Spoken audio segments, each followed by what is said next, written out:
नमस्कार,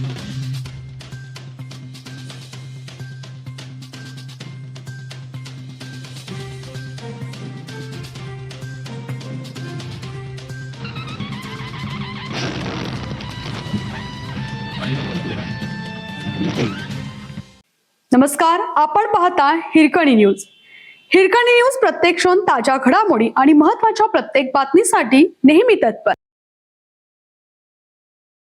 मिरजेत आरोप प्रत्यारोपांचा पाऊस. योगेंद्र थोरात यांची आमदार इद्रिस नायकवडी यांच्यावर घणाघाती टीका. श्वेतपद्म कांबळेंनाही इशारा. मिरजमध्ये राजकीय वातावरण चांगलेच तापले असून प्रभाग क्रमांक 20 मध्ये आरोप प्रत्यारोपांची जोरदार फैरी सुरू झाली आहेत.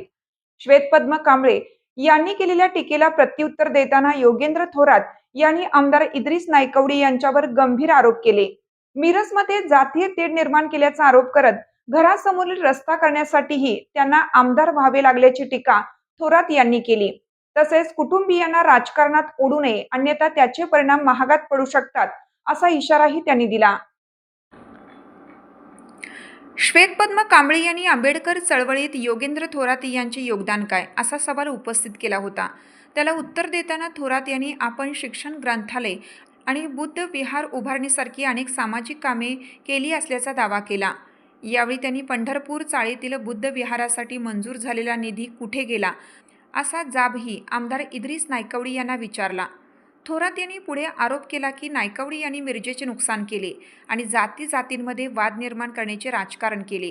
तसेच घरासमोरील रस्ता करण्यासाठीही त्यांना आमदार व्हावे लागल्याची टीकाही त्यांनी केली.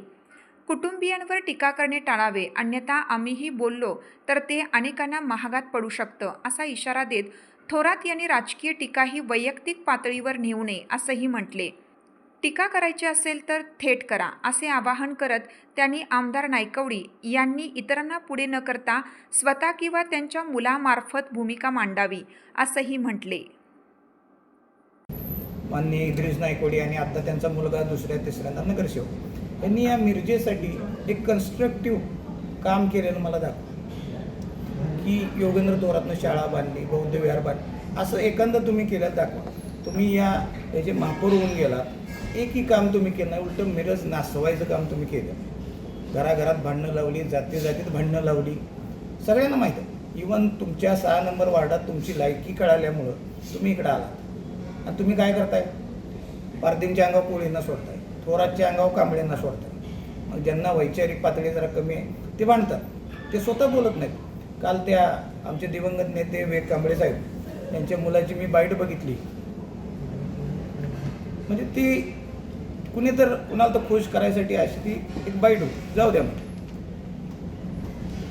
आता आणि दुसरे कारण आहे, कोळींच्या बाबतीत त्यांनी आता त्यांच्याकडे एवढी वकिलांची फौज आहे, मात्र त्यांनी काय प्रयत्न केला नाही की त्यांनी आता पुढचा एक बकरा बघून ठेवला आहे उभा करायला. त्याच्याकडनं मग ती तिकिटासाठी किंवा त्याला इलेक्शनसाठी पुढचा बकरा तयार आहे त्यांचा. त्यामुळे कोळींच्या बाबतीत त्यांनी जास्त प्रयत्न केला दिसत नाही. आज आमदार साहेब, तुम्ही स्वतःच्या दारात रस्ता करायला तुम्हाला आमदार व्हायला लागलं. तुम्ही महापौर झालात, एवढे वर्ष तुम्ही नगरसेवक आहे, तुमचा मुलगा नगरसेवक आहे, पण तुमच्या दारात रस्ता कॉन्क्रीटचा करायला चांगला 3 कोटीचा सळी बिळी टाकून ते करायला तुम्हाला आमदार व्हायला लागलं. योगेंद्र थोरातनं गोरगरिबांच्या दारात सगळे रस्ते केले. त्यामुळे तुम्ही माझ्या याला लागू नका. तुम्ही आमचे दिवंगत नेते विवेक कांबळेंच्या मुलाला कायम माझ्यावर सोडायला बघता. त्यानं काल मला एक प्रश्न विचारला की योगेंद्र थोरात यांचं डॉक्टर बाबासाहेब आंबेडकरांच्या चळवळीत काय आहे. बाबासाहेबांची चळवळ म्हणजे काय होती, लोक शिकली पाहिजेत, एकत्र आली पाहिजेत, आनंदानं गोविंदानं राहिली पाहिजेत. शिकण्यासाठी मी वार्डातल्या शाळा अद्ययावत केलेल्या आहेत, मोठ्या मुलांसाठी ग्रंथालय बांधलेले आहेत, धम्मासाठी बौद्ध विहार बांधलेलं आहे. असं मी काम केलं आणि आजपर्यंत मला कळते तसं मी डॉक्टर बाबासाहेब आंबेडकरांची जयंती विचारांनी साजरी केलेली. उगाच ते बाबासाहेबांच्या जयंतीला बाबासाहेबांचे फोटो कमी आणि त्याचाच जास्त असं काही प्रकार कधी केलेला नाही. आणि सगळ्यात महत्त्वाचं तुम्ही पाहू शकता की श्वेत कांबळेच्या आई श्रीमती रेखाताई आमच्या नगरसेवक झाल्यानंतर हा पंढरपूर चाळीतल्या बौद्ध विहारचा निधी आहे 15 लाख रुपये. हा इद्रिस नायकवडींनी पळवला आणि खाजा वसाहतमध्ये गटार बांधायला लागले. बौद्ध विहारचा निधी गटारीला देत असताना आमचे श्वेतबाई कुठे गेलते, तुम्ही आत्तर नायकोडेनं घेऊन दुसऱ्या बौद्धविहारमध्ये जाता, तिथं काय काय करता, शाळेत जाता, हॉस्पिटलमधल्या लोकांना त्रास देता आणि मला विजय काय पराजय पचला नाही म्हणजे काय. आणि थोरात कॉन्ट्रॅक्टर आहे. अहो तू व्यवसाय आहे माझा, आम्ही व्यवसाय करून पैसे मिळवतो. जसं शेतकरी असतो, कॉन्ट्रॅक्टर असतो, शेतमजूर असतो, इंजिनियर असतो, डॉक्टर असतो.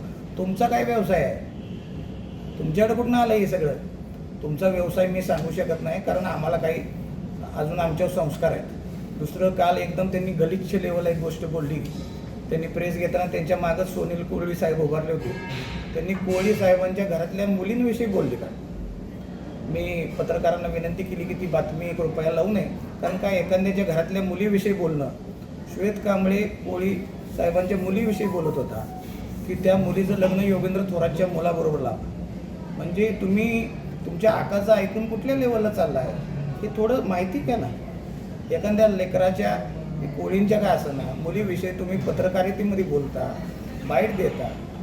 रोटी बेटी व्यवहार बाबासाहेबांनी सांगितलं होतं, मी केलं आहे रोटी बेटी व्यवहार केला आहे. मी माझी बायको ब्राह्मणच आहे, तू टेन्शन घेऊ नको. बाबासाहेबांनी केलं तर ते मी केलं आहे. तू माझ्या मुलाविषयी, कोळींच्या मुलीविषयी कशाला बोलतो? तू काय बडजी आहे का? तू काय काय ते कुंडली बिडलीचा धंदा चालू केला आहे का? कारण तुझा धंदा तर कुठला दिसत नाही आणि गाड्या बिड्या तुझ्या यायला लागल्यात, शेती बिती आहे, सगळंच आहे तुझं. कुणाचाच धंदा नव्हता. त्यामुळं थोडं जरा तारतम्य ठेवा. की बौद्ध विहारचा निधी पळवला आहे, तू कधी विचारलास का त्या साहेबांना? 2013ला आमच्या उत्तम नगरमध्ये निळ्या झेंड्यावर जे चक्र असतं आमचं अशोक चक्र, त्याच्याऐवजी इद्रिस नायकोडी मित्रमंडळ असं छापलं होतं. तेव्हा आमचे दिवंगत नेते विवेक कांबळेंनी तो झेंडा काय केलं होतं, नायकोडींना कसा जाब विचारला होता, आमच्या तिथल्या लोकांना विचारला. अहो विवेक कांबळे साहेबांचे कार्यकर्ते होते. विवेक कांबळे साहेब कुणाचे कार्यकर्ते नव्हते. त्यामुळे तुम्ही त्यांची मुलं आहे. तुम्ही कुणाच्या दारात जाऊन बसायचं, तुम्ही काय करायचं जरा ठरवा. आपली काय इमेज आहे? उगाच त्यांनी सांगितलं म्हणून काय पण कुणावर बोलायचं भुकायचं हे जरा बंद करा. आणि इतकं थोरात अरे तुरे ठीक आहे ना, तू मला अरे तुरे बोलतोस कारण तू केंद्रीय नेत्यांना पण परवा विठ्ठल मंदिरात तो काय माझा मालक आहे काय हे आहे काय बोललेलं आहे तुम्ही. त्यामुळे मला अरे तुरे बोलला तर मला काय त्यातलं ही वाटत नाही. तुमची वैचारिक पातळी तेवढीच आहे. आणि दरवेळेला नायकोडी साहेब कुणाला तर पुढं करून आमच्यावर टीका करतात. तुमच्या मुलाला करा ना पुढं, तो पण या वार्डाचा नगरसेवक आहे ना, त्याला का पुढं करत नाही? तुम्हाला आमच्या मागासवर्गीयाला सोडताय तुम्ही, ही काय बंद करा. आता जुनं पॉलिटिक्स झालं आता निवडून आले 6 महिने झाले, तुम्ही एकही काम केलं नाही. योगेंद्र थोरातनं 100 काम हा विषय बाजूला ठेवू आपण, पण असं मागासवर्गीयाच्या अंगावर मागासवर्गीयाला किती दिवस ठेवून तुम्ही हे राजकारण करणार आहे? ते थोडं बंद करा आणि कामाला लागा. तुम्ही जो 5 कोटीचा रोड केला आहे त्याच्यावर पण खुशी शाळेच्या दारात तुमच्या